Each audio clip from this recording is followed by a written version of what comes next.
नमस्कार साथियों, मैं आपका दोस्त घनश्याम लोधी एक बार फिर से हाजिर हूँ और आज हम पढ़ेंगे इंस्ट्रूमेंटल मेथड ऑफ एनालिसिस, जो कि हम बी फार्मा 7 सेमेस्टर का पार्ट है। और इसमें हमारी चल रही थी यूनिट फर्स्ट, जो कि ऑलमोस्ट कंप्लीट हो चुकी है। इसका लास्ट टॉपिक है applications of UV visual spectroscopy, जिसको भी हम बिना किसी देरी के कंप्लीट करेंगे।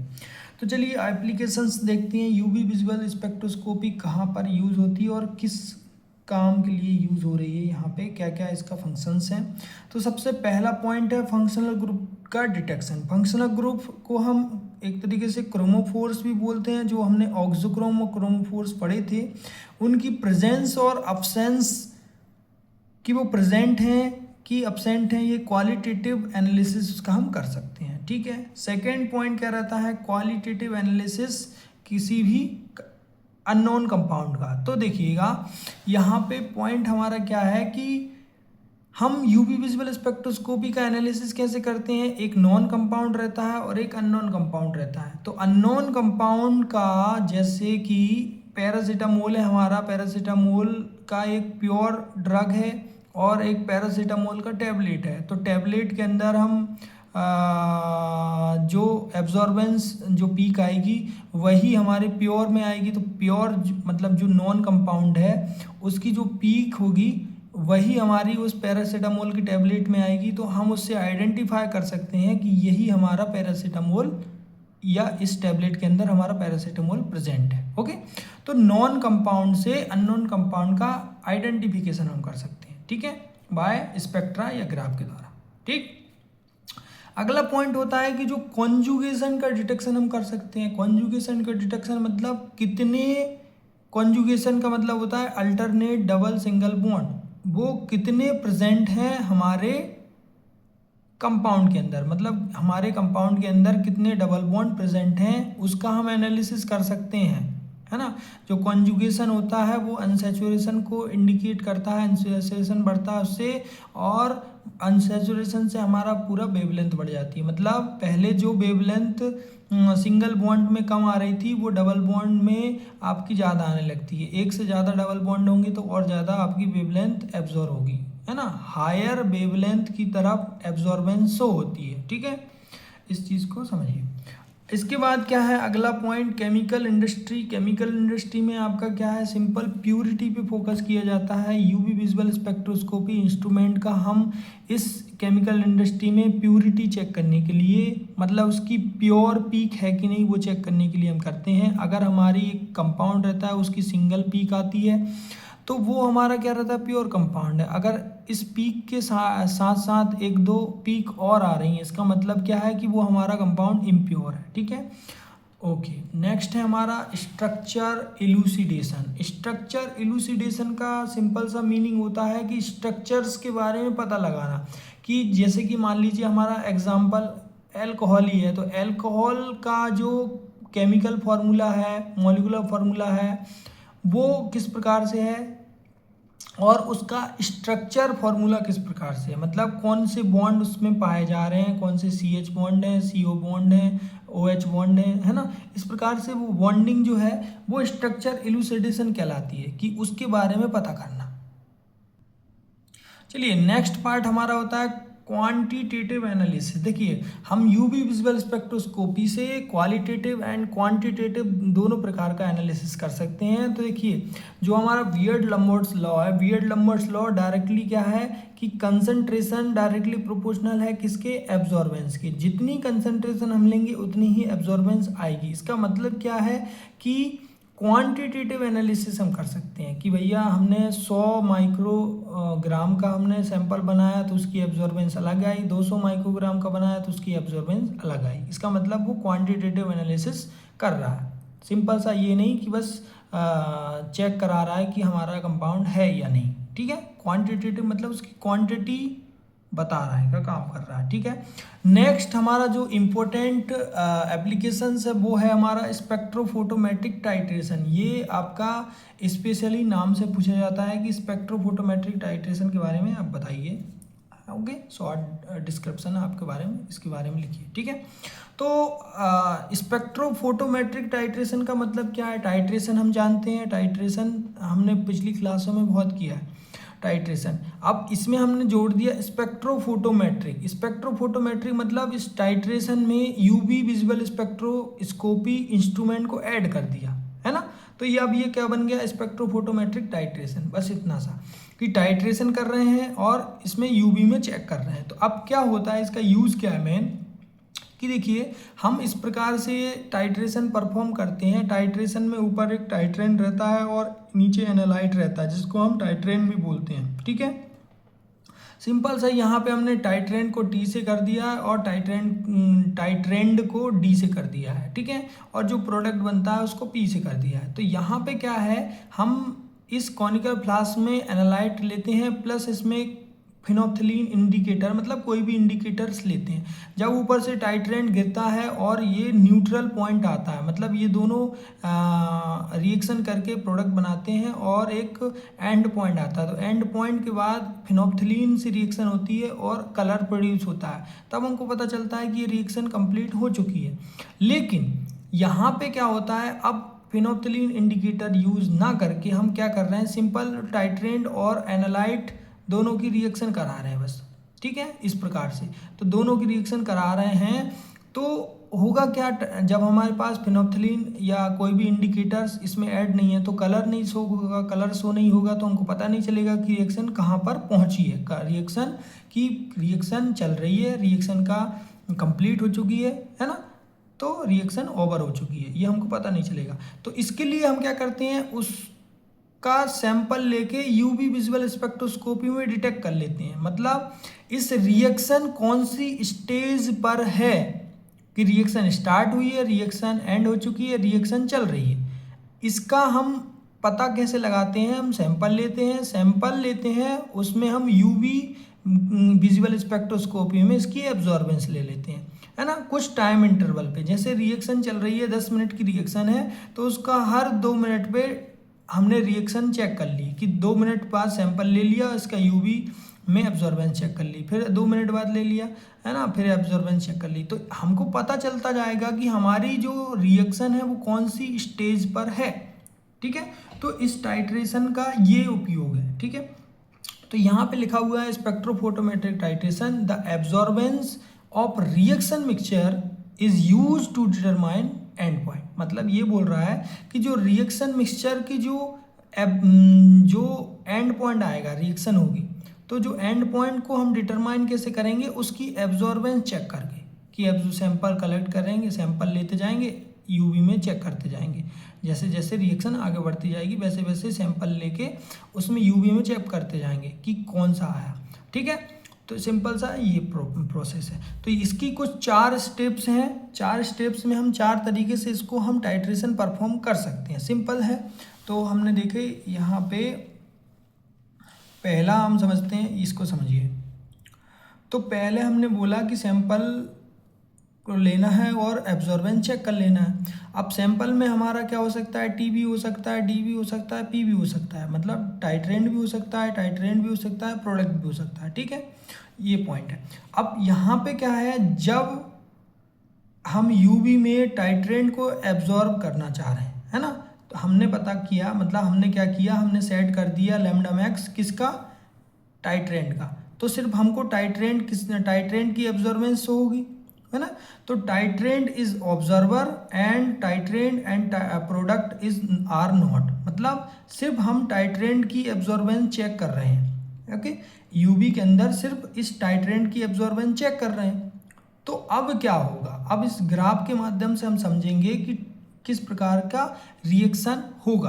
तो रिएक्शन ये 3 स्टेप्स में कंप्लीट है। ये ग्राफ जो है 3 स्टेप्स में हमने बताया है, ये रिएक्शन तीनों स्टेप्स में कंप्लीट हो जाएगी। देखो, सबसे पहले एब्जॉर्बेंस आएगी टाइट्रेंड की, और वॉल्यूम है टाइट्रेंड का, मतलब जो वॉल्यूम है वो ऊपर वाला है ना, और हमको एब्जॉर्बेंस देखनी है नीचे वाले की, इसकी।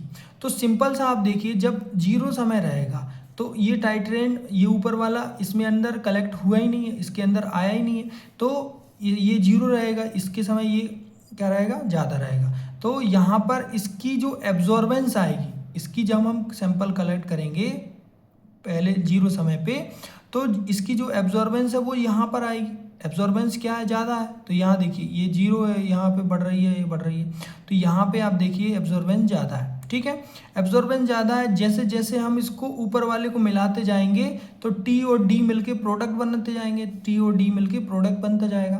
तो प्रोडक्ट बनता जाएगा तो इसकी वैल्यू कम होती जाएगी, इसकी वैल्यू कम होती जाएगी, तो कम होती जाएगी तो उसकी एब्जॉर्बेंस भी कम होती जाएगी। तो यहाँ पे एंड पॉइंट आ गया, इसको बोलेंगे एंड पॉइंट।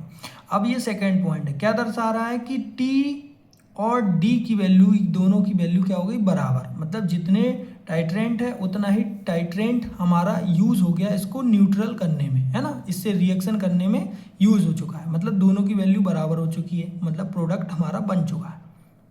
ओके, तो ये हो गया हमारा एंड पॉइंट। अब इसके बाद क्या दर्शा रहा है, इसके बाद क्या है, आगे का तीसरा पॉइंट क्या दर्शा रहा है कि जैसे जैसे हम और एंड पॉइंट के बाद भी इस टाइट्रेंट को ऐड करते जा रहे हैं, तो सिंपल इसकी वैल्यू तो कम हो गई, मतलब इसकी वैल्यू 0 हो चुकी है। अब जो आएगा इस कॉनिकल में सिर्फ यही आएगा ऊपर वाला। ठीक है, तो यहाँ पे हमने क्या कर दिया, इस एंड पॉइंट के बाद जैसे ही और इसमें टाइट्रेंट ऐड किया, तो अब जो आपका दिखेगा सिर्फ क्या होगा, टाइट्रेंट का वॉल्यूम बढ़ता जाएगा, है ना। तो यहाँ पे क्या होता है, देखो टाइट्रेंट का वॉल्यूम यहाँ पर था, फिर यहाँ पे आया, फिर यहाँ पे आया, फिर यहाँ पे, तो टाइट्रेंट का वॉल्यूम बढ़ता जा रहा है। ठीक है, तो लेकिन यहाँ पे देखो एब्जॉर्बेंस घट नहीं रही है। एब्जॉर्बेंस क्यों नहीं घट रही है, क्योंकि वो घट चुकी है, कि यहाँ पर 0 तक आ चुकी है। मतलब जो टाइट्रेंट की एब्जॉर्बेंस थी वो यहाँ तक आ चुकी है, इससे नीचे वो कम नहीं हो सकती, क्योंकि इसमें अब ख़त्म ही हो चुका है। ठीक है, तो एब्जॉर्बेंस भी ख़त्म हो चुकी है।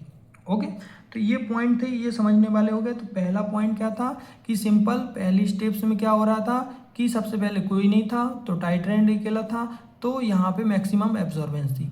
जैसे जैसे इसको मिलाते गए इसकी वैल्यू कम होती गई, तो जैसे जैसे मिलाते गए अब कम होती गई वैल्यू। ठीक है, कम होती गई, ये एंड पॉइंट आ गया, दोनों की वैल्यू बराबर हो गई, दोनों की वैल्यू बराबर हो गई। फिर तीसरा पॉइंट आया, तीसरा पॉइंट में देखा डी की वैल्यू ख़त्म है और टी की वैल्यू ज़्यादा है, तो टी की वैल्यू बढ़ती जा रही है, यहाँ पे देखो वॉल्यूम बढ़ता जा रहा है, लेकिन एब्जॉर्बेंस कम नहीं हो रही। ओके, ये पॉइंट आ गया।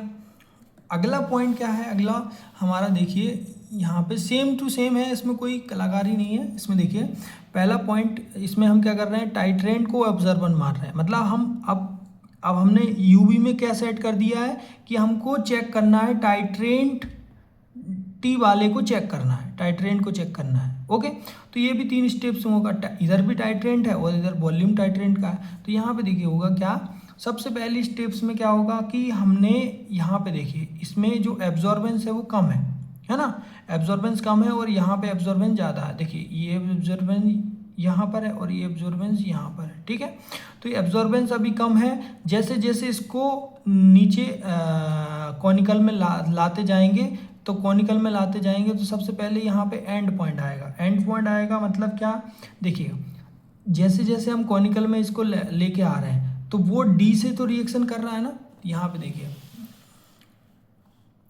इसको हम एब्जॉर्ब कर रहे हैं, तो ये इसके अंदर डाला जा रहा है कॉनिकल के अंदर। तो लेकिन क्या हो रहा है कि ये इससे रिएक्ट करके प्रोडक्ट बना रहा है, तो प्रोडक्ट बन रहा है हमारा। तो जब हम सैंपल कलेक्ट कर रहे हैं तो ये वाला हमको नहीं दिख रहा है, तो हमको तो प्रोडक्ट अकेला दिख रहा है। ठीक है, या फिर डी दिख रही है, ठीक है, डी वाला दिख रहा है। तो सिंपल से क्या होगा, जब तक एंड पॉइंट ना आ जाए, मतलब ये ख़त्म ना हो जाए, तब तक ये पूरा ख़त्म रहेगा, है ना। मान लीजिए यहाँ के 20 मॉलिक्यूल्स आए, यहाँ पर क्या है 50 मॉलिक्यूल्स, तो 20 मॉलिक्यूल से रिएक्शन कर गए, बचे यहाँ पे कितने 30 मॉलिक्यूल्स, फिर 20 और ला गए तो क्या हो गया 40 मॉलिक्यूल्स ख़त्म हो गए, फिर 10 और ऐड किए तो 50 के 50 मॉलिक्यूल ख़त्म हो गए। तो यहाँ पे अभी क्या है, ये तो ख़त्म पे ही है। अब इसके बाद जो वॉल्यूम आएगा एंड पॉइंट के बाद, तब इसका आएगा। ओके, तो यहाँ देखिएगा सबसे पहले क्या होता है, जो टाइट्रेंट है, टाइट्रेंट आपका एंड पॉइंट तक कोई एब्जॉर्बेंस शो नहीं करेगा, एब्जॉर्बेंस जितनी है उतनी ही रहेगी। ठीक है, इसके एंड पॉइंट आ गया, मतलब टी और डी दोनों बराबर हो गए। बराबर होने के बाद अब जैसे ही हम क्या करेंगे और टी ऐड करेंगे, और टी ऐड कर रहे हैं मतलब यहाँ वॉल्यूम बढ़ रहा है, और टी ऐड कर रहे हैं तो इसकी एब्जॉर्बेंस अब बढ़ेगी। क्यों, क्योंकि अब प्रोडक्ट बन चुका है, प्रोडक्ट के बाद डी खत्म हो चुका है और टी बचा है, तो ये टी की वैल्यू आएगी, टी की वैल्यू आपकी बढ़ती जाएगी एब्जॉर्बेंस। ओके, तो ये आपका हो जाएगा। नेक्स्ट पॉइंट आपका देखिएगा, ये जो है only product observer what titrant titrant not, मतलब यहाँ पे बोला गया है ओनली जो प्रोडक्ट है वही ऑब्जर्वर। तो देखिए सिर्फ हमने सेट कर दिया कि हमको बस प्रोडक्ट का एब्जॉर्बेंस चेक करना है, तो यहाँ पे एब्जॉर्बेंस प्लस टाइट्रेंट, ठीक है। इसमें देखिएगा क्या होता है, तो शुरू में देखिएगा टी और डी दोनों मिल रहे थे, तो एब्जॉर्बेंस किसकी बढ़ रही है, प्रोडक्ट बढ़ता जा रहा है, प्रोडक्ट की क्वांटिटी बढ़ती जा रही है, प्रोडक्ट की एब्जॉर्बेंस बढ़ती जा रही है, ठीक है। तो एक एंड पॉइंट आ गया, एंड पॉइंट आ गया जिसमें डी खत्म हो गया, क्या खत्म हो गया, डी। अब डी खत्म हो गया तो यहाँ पे देखिएगा टी और डी के मिलने से हमारा प्रोडक्ट बन रहा था, ठीक है। तो ये प्रोडक्ट बन रहा था, तो यहाँ पे क्या हो गया, अब ये डी खत्म हो गया, डी खत्म हो गया तो प्रोडक्ट भी खत्म हो गया, है ना, प्रोडक्ट बनना खत्म है। तो यहाँ पे क्या हो जाएगा, यहाँ एंड पॉइंट पर ये प्रोडक्ट डी खत्म हो जाता है तो प्रोडक्ट बनना भी खत्म हो जाता है। तो इस पॉइंट के बाद अब प्रोडक्ट आगे नहीं बढ़ेगा, प्रोडक्ट की एब्जॉर्बेंस नहीं बढ़ेगी क्योंकि प्रोडक्ट बनना बंद हो गया है। यहाँ पर सिर्फ टी की वैल्यू बढ़ती जाएगी, टी का जो वॉल्यूम है वो बढ़ता जाएगा। ओके, इधर की तरफ अगला पॉइंट क्या है कि बहुत हमने डी और टी दोनों को एब्जॉर्ब करना है, दोनों को एब्जॉर्बेंस कर दी हमने सेट, है ना, यूवी में। तो अब होगा क्या, देखिए सबसे पहले क्या होता है, जो रिएक्शन स्टार्ट होती है यहाँ से, जो डी की वैल्यू क्या रहती है, ज़्यादा रहती है। यहाँ पे क्या होती है, डी की वैल्यू बहुत ज़्यादा रहती है, एब्जॉर्बेंस किसकी है, डी की, है ना। जैसे जैसे हाँ रिएक्शन होती जा रही है, प्रोडक्ट बनता जा रहा है, उसकी डी की वैल्यू कम होती जा रही है। एंड पॉइंट आ गया, पहली स्टेप्स में क्या है, डी की वैल्यू कम हो रही है।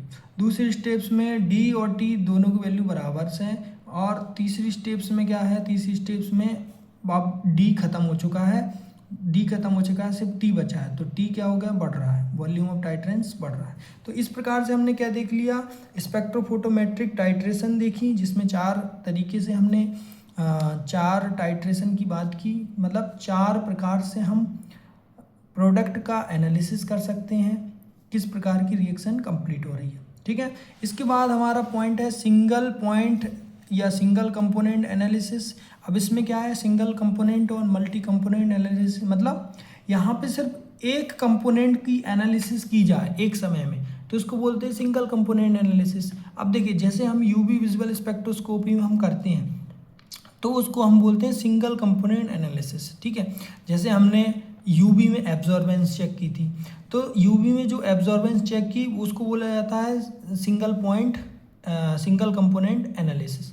देखिए यहाँ पे हमने क्या किया था, स्टैंडर्ड एब्जॉर्बिटी कर्व बनाया था, है ना। तो मतलब यहाँ पे जो एब्जॉर्बेंस कर्व आया था, इस प्रकार से ग्राफ आपका जो आता है इस प्रकार से, तो वो एब्जॉर्बेंस और लैम्डा मैक्स के बीच में आता है, ठीक है। तो हमने यहाँ पे एब्जॉर्बिटी कर्व बना दिया, ठीक है। सेकंड हमारा क्या है, स्टैंडर्ड कैलिब्रेशन कर्व।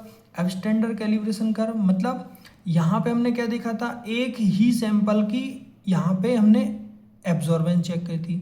अब एक ही सैंपल की हमने यहाँ पे क्या की, मान लीजिए पैरासीटामोल है, पैरासीटामोल के डाइल्यूशन बना लिए, और डाइल्यूशन बनाने के बाद हमने क्या किया, 5 का बना लिया, ठीक है, एक 10 का बना लिया, एक 15 का बना लिया, एक 20 का बना लिया, है ना। मतलब इस प्रकार से डाइल्यूशन बना ले, और उसकी एब्जॉर्बेंस आपकी इस प्रकार से आएगी, कंसंट्रेशन इस प्रकार से है, ठीक है। तो जैसे जैसे कंसंट्रेशन बढ़ाते जा रहे हैं वैसे वैसे हमारा ग्राफ बढ़ता जा रहा है, इसको बोला जाता है इस प्रकार का कैलिब्रेशन कर्व, ठीक है।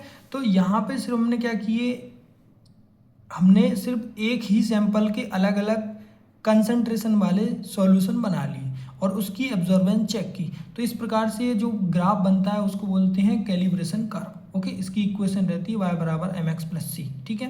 तो ये भी हम कर सकते हैं, मतलब हम सिंगल एब्जॉर्बेंस भी चेक कर सकते हैं, उसका हम कैलिब्रेशन कर्व मतलब उसकी एक डाइल्यूशन बना के उसकी एब्जॉर्बेंस, उसकी कंसंट्रेशन वर्सेस एब्जॉर्बेंस चेक कर सकते हैं कि कितनी कंसंट्रेशन पे क्या इफेक्ट पड़ रहा है, ठीक है, ये चेक कर सकते हैं। फिर थर्ड पॉइंट हमारा रहता है सिंगल और डबल पॉइंट स्टैंडर्डाइजेशन। मतलब हम क्या लेते हैं, एक हम क्या लेते हैं, प्योर पीसीएम लेते हैं, और एक लेते हैं टैबलेट PCM, मतलब प्योर आपका PCM पाउडर ले लिया और आपका एक ले लिया टैबलेट 650 mg।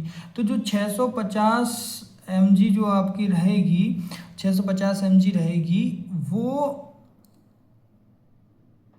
इस टैबलेट में है कि नहीं उसका पता लगाना है ना। उसको बोलते हैं अननोन, है ना, और इसको बोलते हैं नॉन। तो इस जो प्योर PCM है उसकी हमको कंसंट्रेशन पता रहती है, तो उसको हमने मान लिया C2, मतलब C2 हमारी प्योर PCM की कंसंट्रेशन है और A2 उसकी एब्जॉर्बेंस आई है, ठीक है, मतलब कंसंट्रेशन इतनी है, एब्जॉर्बेंस इतनी आई है, ठीक है। फिर हम टैबलेट का भी सॉल्यूशन बनाया 650 mg का और उसकी एब्जॉर्बेंस A1 आई, ठीक। अब उसकी कंसंट्रेशन 650 mg है कि नहीं उसके लिए इस प्रकार का फॉर्मूला अरेंज किया। तो हम सिंपल सा ये बनाया कि C1 बराबर A1/A2 इंटू C2, ठीक है। ये हमारी C2 क्या है, C2 और A2 नॉन की कंसंट्रेशन और एब्जॉर्बेंस, और A1 और C1 क्या है, अननोन की कंसंट्रेशन और एब्जॉर्बेंस, ठीक है। तो इस प्रकार से हमने क्या कर लिया, एक अननोन सैंपल को नॉन सैंपल से कंपेयर करके सिंगल और डबल पॉइंट स्टैंडर्डाइजेशन के द्वारा हमने उसको डिटेक्ट कर लिया, ठीक है। नेक्स्ट है हमारा मल्टी कंपोनेंट्स एनालिसिस।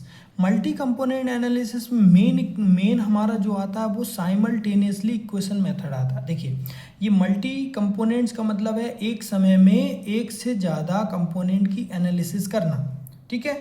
इस मेथड का नाम है साइमल्टेनियसली इक्वेशन मेथड। अब इसमें हम क्या करते हैं, इसमें क्या होता है, कोई मिक्सचर के अंदर हमारे पास A और B दो सैंपल रहते हैं, A और B।